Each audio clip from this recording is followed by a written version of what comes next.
Naka-deploy na ang mga automated external defibrillators o AED sa lahat ng istasyon ng LRT2. Inihayag ni LRTA Administrator Hernando Cabrera na layunin ng programang matiyak na may kakayahan ang LRT2 na agarang makatugon at makatulong sa mga pasaherong pwedeng makaranas ng cardiac arrest habang nasa loob ng tren o istasyon. Ang LRT2 ang kauna-unahang rail line sa bansa na may kumpletong life-saving device.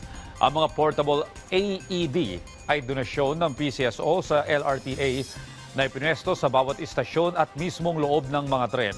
Mahigit sa 451 personnel ng LRT2 ang sumailalim sa pagsasanay para makatulong at makaresponde sa mga emergency, kabilang na dito ang mga train operator at security guards.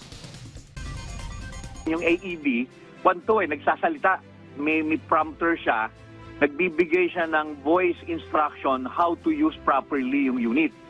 So, kahit hindi ka masyadong marunong, pagka nagkaroon ka na ng basic training, hindi ka na maliligaw, hindi ka na mamamali doon sa paggamit nito.